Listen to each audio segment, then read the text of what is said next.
हम चर्चा कर रहे हैं कक्षा 7वीं की पाठ्य पुस्तक बसंत भाग 2 से 9वां अध्याय। शीर्षक है चिड़िया की बच्ची। इसमें हमने देखा कि एक व्यक्ति माधव दास जो काफ़ी सुखी संपन्न है, जो भी भौतिक सुख होना चाहिए वो उसके पास उपलब्ध है, किसी भी प्रकार की कठिनाइयाँ इसके पास नहीं है, सब प्रकार की संपत्ति है इसे। प्रकृति प्रेमी भी है, कला प्रेमी भी है। प्रकृति को नज़दीक से निहारने के लिए उसने अपने घर के सामने एक बगीचा लगाया। उसमें तरह तरह के फूल हैं, बागान है फूल के।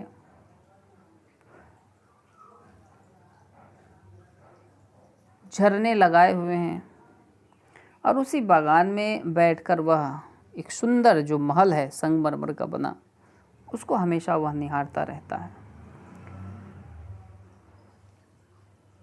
अकेले में वह हुक्के का आनंद लेता है और जब उसके मित्र आते हैं तो उससे वह चर्चाएं करने लगता है, बातचीत करता है, आप बीती सुनाता है और अपना मन बहलाता है।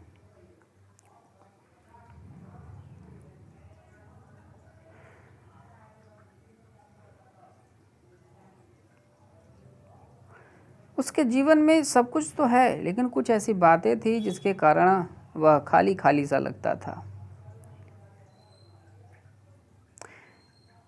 एक दिन संध्या के समय वह अपने जब बगीचे में बैठा रहता है तो उसके जो बागान है, बगिया है फूलों का, जो उसमें गुलाब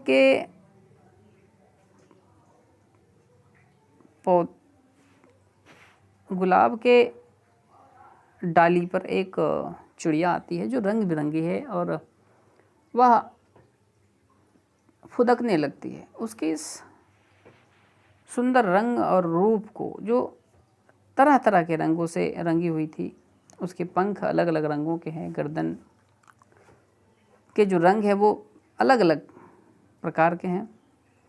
इसको देखकर जो सेठ है वो काफ़ी खुश होता है और उसमें थोड़ी देर के लिए वह खो जाता है। उसकी जो लीला है फुदकने की, चहकने की, उसमें थोड़ी देर के लिए वह अपने आप को भुला देता है। चिड़िया की जो यह मनमानी है, उसकी जो स्वच्छंदता है, यह सेठ को बड़ा भाता है और वह उससे कहता है कि तुम हमेशा इस बगिए में आया करो, यह बगिया मेरा है और सामने जो तुम देख रहे हो सुंदर सा महल संगमरमर से निर्मित है, यह भी मेरा है। तुम संकोच मत करो, तुम हमेशा आया करो। और इतना ही नहीं, बल्कि मैं तो कहता हूँ कि तुम यहीं रह जाया करो। जो मेरा है वह तुम्हारा है, इस पे तुम्हारा भी उतना ही अधिकार है जितना मेरा। तुम यहाँ रहोगे तो मुझे तुम्हें देखकर खुशी मिलेगी, प्रसन्नता होगी, इसलिए तुम यहीं रह जाओ, तुम्हें किसी चीज़ की कमी नहीं होने दूंगा। उसे इस प्रकार के वह लोभ दिलाता है। चिड़िया उसकी इस बात को समझ नहीं पाती है। वह तो अनजान खेल रही होती है, फुदक रही होती है। जैसे ही उसकी बातों पर ध्यान देती है, चिड़िया थोड़ी घबरा जाती है, डर सी जाती है और कहती है कि मुझे पता नहीं कि यह बगीचा आपका है। मैं तो रास्ते से उड़कर जा रही थी, थोड़ी थक थी गई थी, सोची थोड़ा विश्राम कर लूँ। देखा मैंने सुंदर बगीचा, सुंदर उपवन, तो थोड़ी देर आराम करने लगी। खैर मुझसे गलती हो गई। मुझे यह ज्ञात नहीं था कि यह बगीचा जो है वो आपका है, इसीलिए हमें क्षमा करें और मैं यहाँ से अब विदा लेती हूँ। इतना कहकर जब चिड़िया जाने की इच्छा जाहिर करती है तो फिर माधव दास, वो जो सेठ है, वह उसे रोकने का प्रयास करता है। उस सेठ की इच्छा है कि संसार में जितने प्रकार के सुख हैं, संपत्ति है, वो सब उसके पास रहे, ताकि लोग उसका आदर करें, उसका गान करें, समाज में उसका एक अलग स्थान हो। यह सोचकर वह माधवदास सोचता है क्यों ना इस सुंदर सी चिड़िया को हम अपने पास रख ले, जिसे देखकर हम, उसके रंग बिरंगे पंखों को देखकर हम प्रसन्न भी रहेंगे, उसकी मीठी आवाज़ भी हमें अच्छी लगती है, सुरीली लगती है। और जब यह हमारे पास रहेगी तो जो हमारे मित्र आते हैं या फिर जो आस पड़ोस के लोग हैं, वो उसे देख के प्रसन्न होंगे, इससे हमारे घर की शोभा बढ़ेगी। यह सोचकर जो सेठ उसे और अधिक प्रलोभन देता है और कहता है,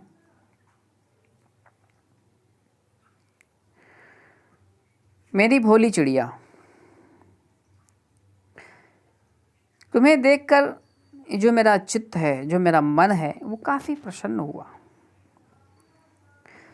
ये जो मेरा महल इतना बड़ा, इतना सुंदर जो महल है, ये सुनसान है।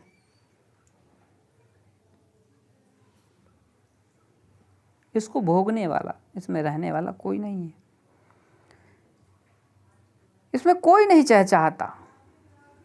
कोई नहीं चहचहाने का मतलब कि सब प्रकार के सुख तो हैं,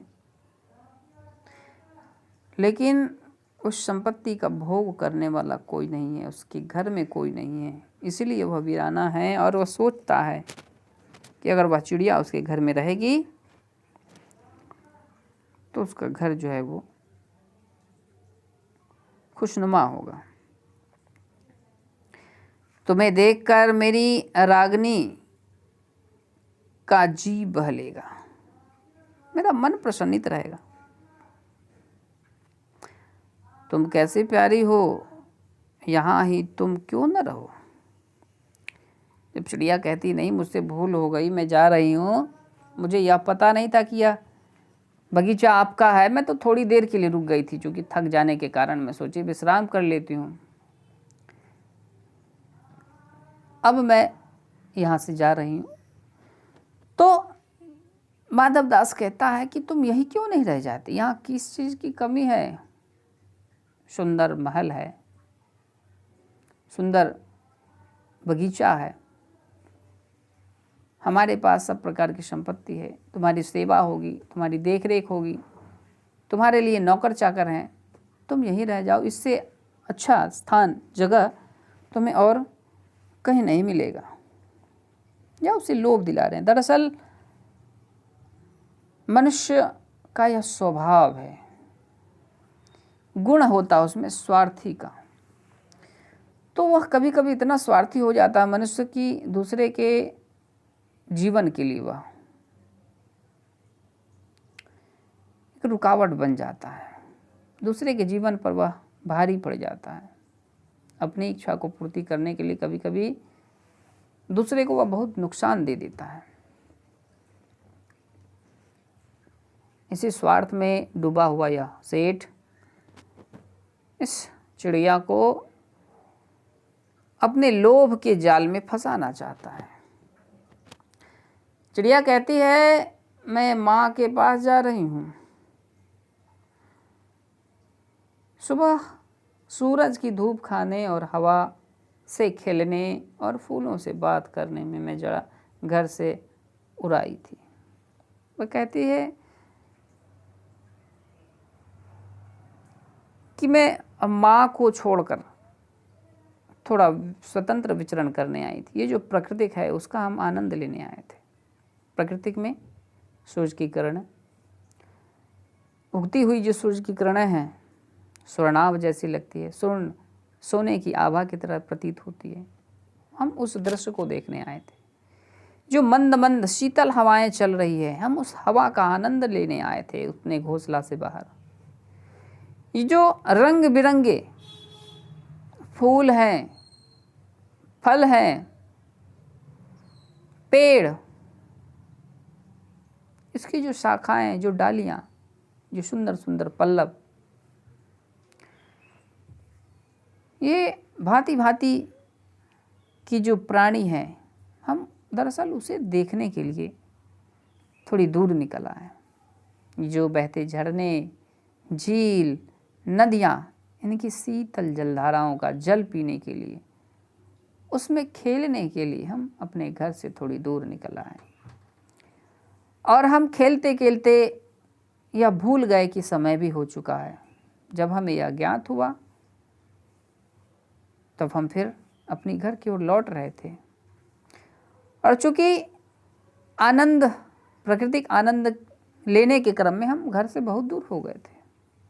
लौटते लौटते हमारे शरीर में थकान सी हो गई थी। उसी थकान को थोड़ी देर के लिए दूर करने के लिए मैं आपके इस बगीचे में बैठ गया। सो मैंने गलती की। अब मैं पुनः अपने माता के पास लौटी जा रही हूँ। अब सांझ हो गई और माँ के पास जा रही हूँ, क्योंकि प्रत्येक प्राणी दिन भर चाहे कहीं भी रहे, संध्या के समय, गोधूली बेला के समय, जब सूर्योदय सूर्यास्त का समय होता है, तो चरवाहा, जो गाय का चरवाहा होता है, वह भी अपनी गाय को या अन्य पशुओं को हाँक कर, अर्थात घर की ओर मोड़कर घर ले जाने का प्रयास कर रहा है। सारे पशु पक्षी, सारे जीव जंतु अपने अपने घर की ओर पलायन कर रहे हैं, अग्रसर हो रहे हैं। इसलिए हमें भी अपनी घोंसला की तरफ जाना चाहिए। उस सूर्यास्त के समय जो लालिमा होती है, सूरज की किरणें जो लालिमा होती है, उस लालिमा किरणें के बीच गाय के खूंड से, पैर से जो निकलने उड़ने वाला जो धूल होता है, उस स्थिति को गोधूली बेला कहा जाता है। जो पूरे प्रकृति को थोड़ी देर के लिए धुंधला कर देता है, मटमैला कर देता है, उस दृश्य को गोधूली बेला कहा जाता है, जब सभी जीव जंतु पशु पक्षी अपने घर की ओर लौट रहे होते हैं। वो समय आ गया है, अर्थात मुझे भी अपने घर की ओर लौटना होगा। अगर अधिक शाम हो गई, अंधकार हो गया, तो मैं अपने घर नहीं लौट पाऊंगी और मेरी माँ चिंता करेगी कि मैं कहाँ रह गई। मेरा जाना अति आवश्यक है। आप इसके लिए चिंता ना करें। मैं आपके इस बागान को छोड़कर, बगीचे को छोड़कर, मैं अपने गंतव्य को जा रही हूँ। वह सेठ फिर कहता है, उसे दुलार से बुलाता है, पुचकारता है और कहता है, प्यारी चिड़िया, तुम नादान मत बनो। तुम्हें शायद नहीं पता कि तुम क्या कह रही। चारों तरफ कैसी बहार है, देखो हमारे इस बगीचे में किस चीज की कमी है। बहार है, खुशियों का, अलग अलग प्रकार के फूल हैं, रंग रंग, भांति भांति के पेड़ हैं। इसमें सुंदरता ही सुंदरता है। इतना ही नहीं, पानी का वो जो झरना है, कितना अच्छा दिख रहा है। क्यारियों में लगे जो गुलाब के फूल हैं वो खिलकर ऐसा लग रहा है कि वो मुस्कुरा रहा है। ये तो बाहर की बात हुई, और इससे भी बड़ी बात है वो जो हमारा संगमरमर का महल है, न जाने क्या क्या सुख सुविधाएं उस महल के भीतर, कितनी खुशियाँ हैं। जब तुम जाओगे तुम सभी खुशियों को, सभी सुखों को तुम देख पाओगे, भोग पाओगे। इसीलिए तुम ना समझी वाली बात मत करो, तुम यहीं रह जाओ। और मेरा हृदय भी सूना है, वीराना है, कोई नहीं है, यहाँ खाली है, तो यहाँ मैं केवल तुम्हें ही स्थान देता हूँ। ये जो हमारा इतना बड़ा महल है और हृदय, ये दोनों सुनसान है, खाली है। यहाँ किसी प्रकार की कोई आवाज़ नहीं गूंजती, कोई स्नेह नहीं उत्पन्न होता। जब तुम रहोगी तो तुम्हारी आवाज़ भी गूंजेगी, तुम्हारे इस रंग रूप को देखकर हमारा मन प्रफुल्लित भी होगा। तुम्हें जो चाहिए वो सब कुछ मिलेगा, बस तुम यहीं रह जाओ, क्योंकि इससे अधिक संपत्ति, इससे ज़्यादा सुख तुम्हें और कहीं मिलने वाला नहीं है। और उसे और भी प्रलोभन देते हैं, कहते हैं मेरे पास बहुत सा सोना है और मोती है, जेवरात हैं, भांति भांति के गहने हैं, वो सब मैं तुम्हारे लिए रखा हूँ, सब पर तुम्हारा अधिकार है, उस सब को तुम ले सकती हो, उसका सुख भोग सकती हो। जो सोना सबसे कीमती धातु है संसार में, उस सोने को प्राप्त करने के लिए लोग हर हद तक जाते हैं।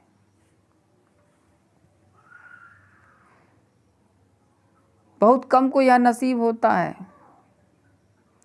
और इसी सोने से हम तुम्हारा घर तैयार करवाएंगे।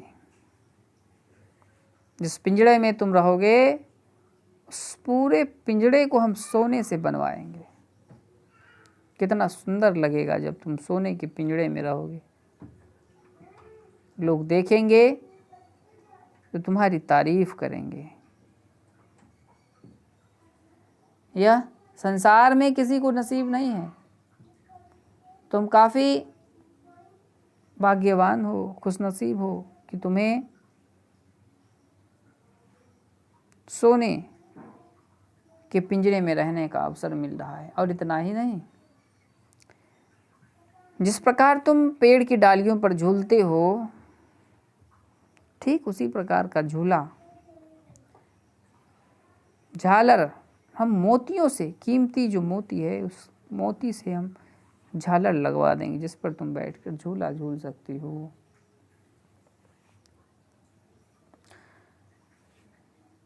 केवल तुम मुझे खुश रखो, और इसके बदले संसार की जिस सुख संपत्ति को तुम प्राप्त करना चाहती हो वो तुम ले सकती हो। मेरे पास किसी भी प्रकार से कोई कमी नहीं है। कमी है तो घर में खुशियों की सूनापन है, उस सूनापन को दूर करने के लिए तुम हमारे पास ही रह जाओ।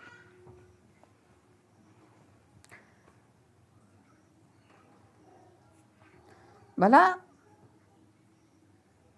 इसके अलावा भी तुम्हें क्या चाहिए,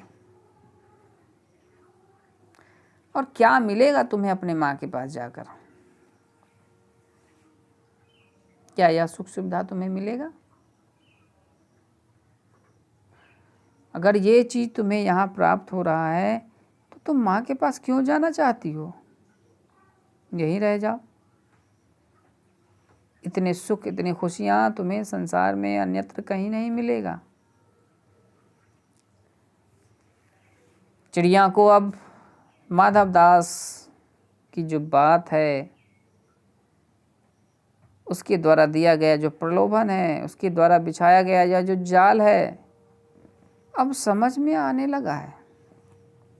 और जैसे ही चिड़िया इस बात को समझ जाती है, वह डरने लगती है, सहम जाती है। पता नहीं यह व्यक्ति हमें जो लोभ दे रहा है, प्रलोभन दे रहा है, आखिर उसकी मनसा क्या है। कहीं ऐसा तो नहीं कि वह मुझे बांध कर पिंजड़ों में कैद कर कर रखेगा, मेरी स्वतंत्रता को जकड़ देगा अपनी बेड़ियों से, सोने का प्रलोभन देके मुझे हमेशा के लिए कैद कर देगा। वह डर रही है और डरते डरते कही कि मैं भटक कर तनिक आराम क्या करने लगी, अब तो मेरे जीवन का ही मोल भाव करने लगे। अब भूल कर भी ऐसी गलती नहीं होगी मुझसे कि आपके बगीचे में या किसी भी अन्य अपरिचित व्यक्ति के बगीचे में मैं थोड़ी देर के लिए भी विश्राम करूं। अगर विश्राम करने का नतीजा का परिणाम यह होता है कि अपनी सारी जीवन उसके लिए कुर्बान कर दे, तो भला इस प्रकार का विश्राम मुझे नहीं चाहिए। आइंदा से ऐसी गलती नहीं होगी। इतना कहते वो कह रहे कि मैं अभी तुरंत बिना देरी किए यहाँ से जा रही। और ये जो आपकी बात है, सेठ से कहती है कि आपकी जो बात है ये मुझको समझ में नहीं आती कि आप किस सोने मोती हीरा जवाहरात धन दौलत की बात करते हैं। ये क्या होता है, मुझे तो इस चीज़ का ज्ञान ही नहीं है।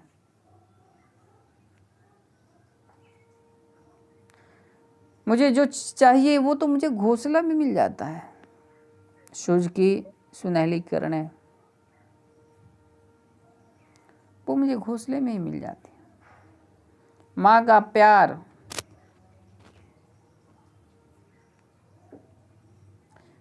और इसके अलावा मुझे क्या चाहिए। और इसको प्राप्त करने के लिए मुझे कुछ करना भी नहीं पड़ता है, स्वतः ही मेरे पास वह खुशियाँ आ जाती हैं। और जीवित रहने के लिए भोजन,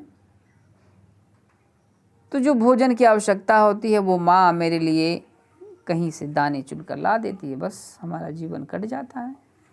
इससे बड़ा आनंद सुख क्या होगा जो प्रकृति हमारे घोंसले में स्वयं दस्तखत देती है और भूख मिटाने के लिए हमारी माँ कहीं से दाना चुग कर लाती है। अब हमें क्या चाहिए। भला इस सोने चांदी हीरे मोती का मेरे जीवन में क्या महत्व है। क्या इस सोना चांदी को खाया जा सकता है, इससे भूख मिटाई जा सकती है। क्या इस बड़े से सुंदर महल को हम भोग सकते हैं। हमारे लिए घोंसला और थोड़े से दाने, प्राकृतिक हवाएं, धूप, यही काफ़ी है। बात बाकी तो हमारे लिए व्यर्थ है। हम इसका महत्व ही नहीं समझते, अर्थ ही नहीं समझते, तो हमारे जीवन के लिए कैसे लाभकारी होगा।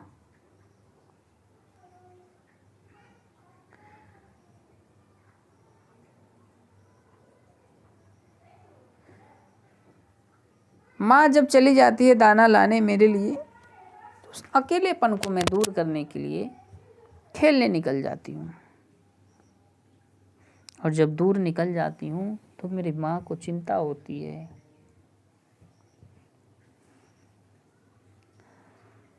मेरी राह देखते रहती है कि मैं कब आऊँ, और काफ़ी चिंतित होने लगती है। तो मेरे प्रति जो इतना स्नेह है मेरे माँ के हृदय में, भला उस स्नेह से भी बढ़कर मुझे अब क्या चाहिए। उस प्रेम से बढ़कर और मुझे दूसरा प्रेम क्या चाहिए। और किसी दूसरे प्रेम की आवश्यकता नहीं है।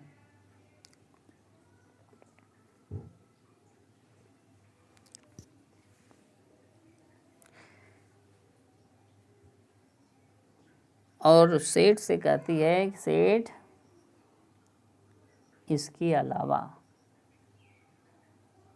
आप अगर यह सोचते हैं कि आप अपने धन दौलत सुख संपत्ति से मुझे खरीद सकते हैं, मेरे जीवन को खरीद सकते हैं, मुझे बांध कर रख सकते हैं, तो यह आपकी भूल है।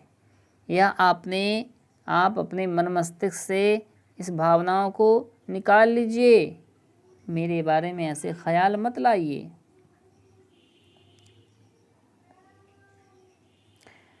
यह भूल जाइए कि मैं आपके इस बहकावे में आकर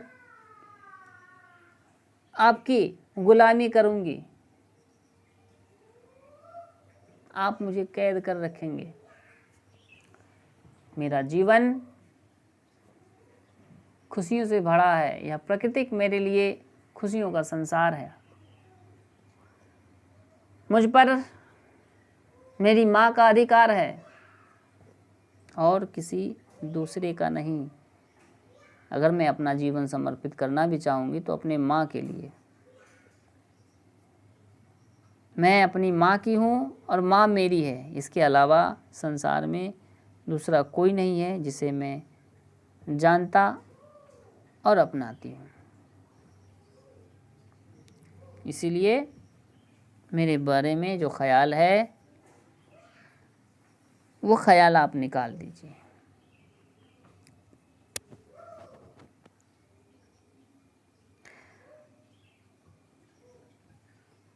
माधवदास फिर कहता है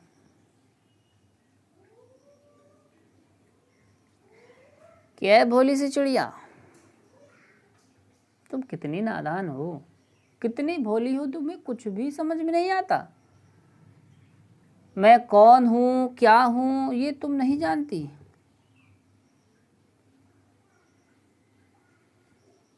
तुम कहाँ रहती हो, किस जगह रहती हो? उस घोंसले में जहाँ धूप बरसात हमेशा लगते रहता है, हमेशा तुम दुखी रहते हो। देखो मेरा महल, इस विशाल महल, सुंदर आकर्षक महल में तुम्हें किसी भी प्रकार की दिक्कत नहीं होगी। शायद तुम्हें मेरे ऐश्वर्य के बारे में, मेरी संपत्ति के बारे में, मेरे नाम के बारे में नहीं पता है कि मैं कौन हूँ, लोग मुझे क्या जानते हैं, क्या समझते हैं, लोग समाज में मेरा क्या स्थान है। तुम्हें इस चीज़ का शायद ज्ञान नहीं है। मैं कितना धनवान हूँ यह समाज ही जानता है, शायद तुम्हें इस चीज़ का अंदाज़ा भी नहीं। चिड़िया की बच्ची कहती है, अंदाज़ा क्या, अब धनवान है, धन क्या होता है ये मुझे नहीं पता। आपको समाज जानता है, समाज जानता होगा, लेकिन मुझे नहीं पता। ये महल, ये उपवन, ये बाग, ये बगीचे, ये आपके हो सकते हैं। इसके सुख सुंदरता से मुझे क्या। हाँ, मैं जानती हूँ, मैं जानती हूँ केवल उस माँ को जिसने मुझे जन्म दिया, जिसने मेरी खुशियों के लिए अपनी खुशियाँ कुर्बान कर दी। मेरी भूख और प्यास के लिए वह दर दर भटकती है और मेरे लिए दाने चुग कर लाती है। मैं उस माँ को जानती हूँ। मैं अपने उस भाई को जानती हूँ जो हमारे साथ खेला करता है, क्रीड़ा करता है, हमारे सुख दुख में साथ देता है। मैं प्रकृति के स्वरूप को जानती हूँ जो जन्म से लेकर अब तक हमारे साथ है। सूरज की उस सुनहरी किरणों को जानता हूँ जो प्रातः में स्पर्श कर मुझे जगाती है।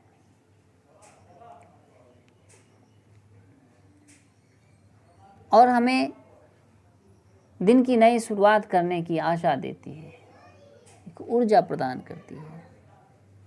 उसके उस धूप को समझती हूँ जिसके सहारे संसार में हम विचरण करते हैं। उसकी रोशनी में, उसके प्रकाश में हम इर्द गिर्द घूमते हैं, आनंद लेते हैं। उस घास को जानती हूँ जिस घास में रंग बिरंगे छोटे छोटे फूल खिलते हैं, उससे हम खेला करते हैं। उस पानी को जानती हूँ,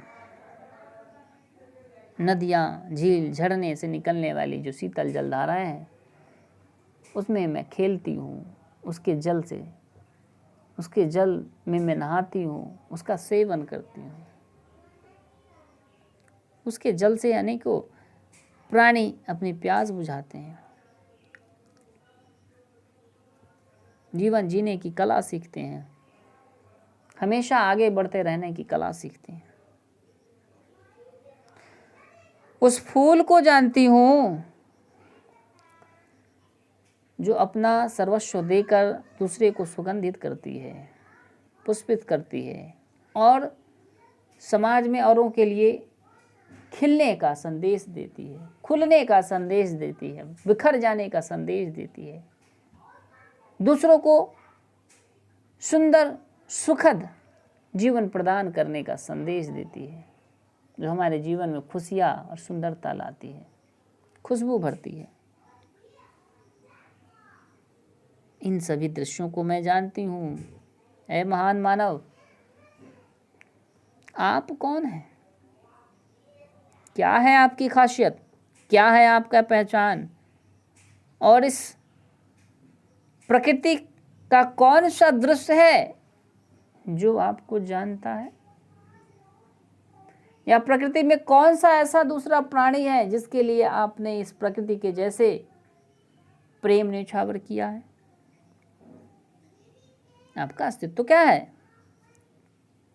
और आप गुमान कर रहे हैं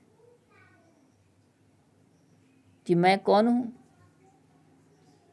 दरअसल आपको भी नहीं पता कि आप कौन हैं, आपके अस्तित्व क्या है, आपकी सच्चाई के बारे में आपको भी नहीं पता। आप उस अहंकार में डूबे हुए हैं कि आप सबसे धनी व्यक्ति हैं। दरअसल धनी वही होता है जो अपना सर्वस्व दूसरों के लिए न्यौछावर कर देता है।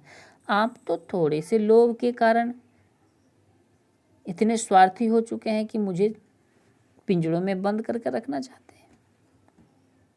मैं इस तरह के स्वार्थी भावने वाले लोगों को नहीं जानती, मैं आपको नहीं जानती। माधव दास कहता तुम बड़ी भोली हो, फिर उसे लुभाने का प्रयास करता है। कहती तुम बहुत भोली हो। ए चिड़िया, शायद तुम्हें यह भी नहीं पता, तुमने मुझे नहीं जाना, नहीं समझा, नहीं परखा, तब तुमने इस संसार में आकर संसार को नहीं जाना। अगर तुम माधव दास को नहीं परखी, नहीं समझी, तो संसार की किसी भी सुख सुविधा साधन को नहीं समझा। क्योंकि मैं सब प्रकार के सुखों से संपन्न हूँ। मुझे अगर जो व्यक्ति जान लेता है वही संसार को जानेगा।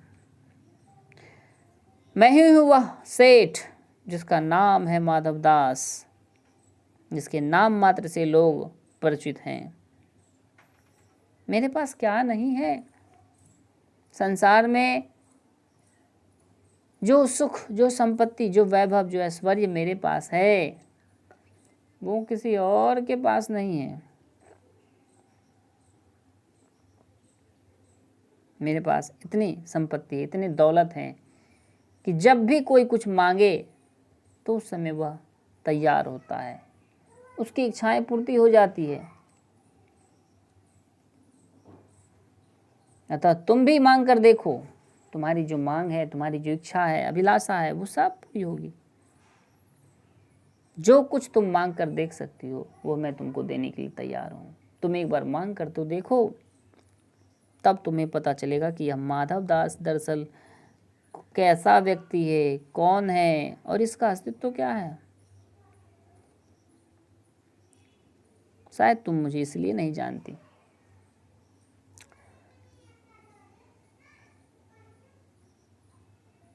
क्योंकि तुम चिड़िया हो। इतना सुनते ही चिड़िया बड़ा व्यंग करती है उस पर, कहती है पर मेरी तो छोटी सी जात है, आप ठहरे मनुष्य, बुद्धिवर्गी, प्रगतिशील प्राणी, चिंतनशील प्राणी, लेकिन मैं कहाँ छोटे से पक्षी चिड़िया वर्ग की हूँ, छोटी सी जाति है मेरी। मैं भला आपके गुणगान की व्याख्या कैसे सुनूं, क्या समझूं, कैसे पता होगा मुझे।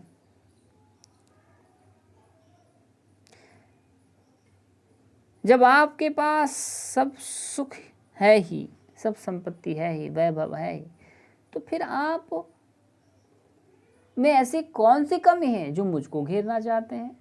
क्यों मुझको पकड़ना चाहते हैं? क्यों अपने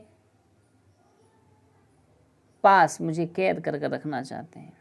अगर आप सभी सुखों से संपन्न हैं तो मुझे छोड़ दीजिए, मुझे जाने दिया जाए। अगर आपको ऐसा लगता है कि आप सभी प्रकार की आपके जीवन में खुशियां हैं, तो फिर आप मुझसे यह आशा क्यों करते हैं और यूँ क्यों कहते हैं कि तुम रहोगे तो मुझे प्रसन्नता मिलेगी? आपको अगर अपने आप पर इतना घमंड है तो फिर आप खाली खाली से क्यों हैं? आपके अंदर निराशा क्यों है? सूनापन सा क्यों है? एकांत सा क्यों है?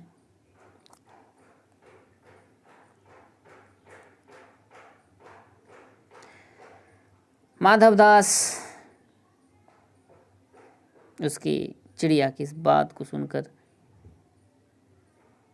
फिर कहते हैं, चिड़िया तू निरी अनजान है, तुम्हें पता नहीं है। अगर तुम मुझे खुश करोगे तो मैं तुम्हें माला माल कर दूंगा, तुम्हें जो धन दौलत, जिस प्रकार का धन दौलत चाहिए, मैं उससे तुम्हें भर दूंगा, माला माल कर दूंगा। बस केवल तुम मुझे खुश करो, बदले में मैं तुम्हें धन दूंगा। चिड़िया कहती है, सेठ तुम तो धनवान हो, सारी की सारी संपत्ति है तुम्हें, लेकिन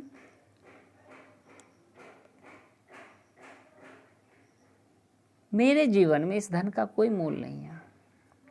और जब धन का मोल नहीं है तो भला मैं सेठ का मतलब क्या जानूं? और मुझे सेठ का मतलब जानकर भी क्या होगा, क्या फायदा है?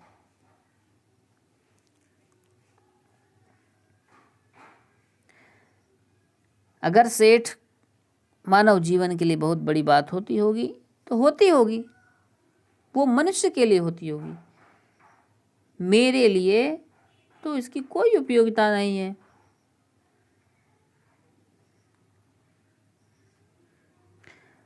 चूँकि मैं नासमझ ठहरी, मुझे इस चीज़ का ज्ञान नहीं है। हमारे जीवन में चूँकि इसकी उपयोगिता नहीं, इसीलिए मुझे इस चीज़ का ज्ञान नहीं है। और जो सुख संपत्ति तुम मुझे देना चाहते हो, उससे कहीं ज़्यादा प्यार मुझे अपनी माँ से मिलता है। वह हमेरा मेरी राह देखती है और आज भी मेरी राह देख रही होगी।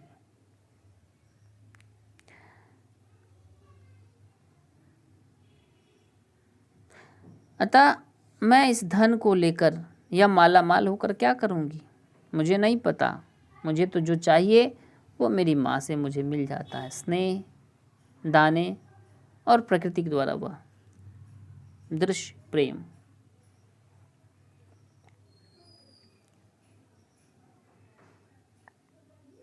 माला माल किसे कहते हैं मुझे नहीं पता।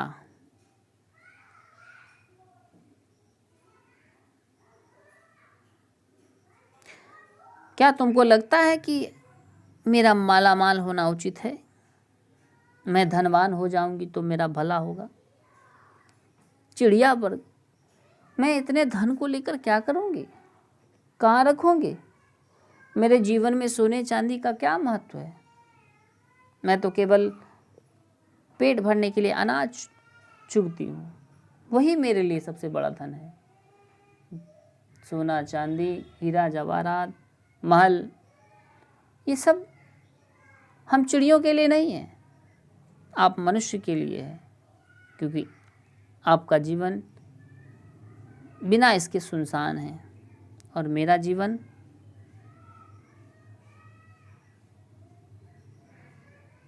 सबों से भरा पूरा है।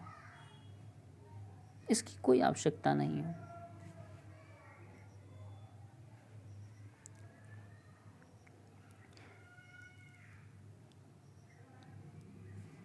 इसलिए मुझे आपकी इस धन दौलत की आवश्यकता नहीं है। यह अपने पास रखे और मैं अपने घर अपने माँ के पास जाती हूँ, क्योंकि मेरी प्रतीक्षा मेरी माँ कर रही है और वह हमसे अधिक प्रेम करती है। उससे बड़ा सुख संपत्ति धन दौलत मुझे नहीं चाहिए।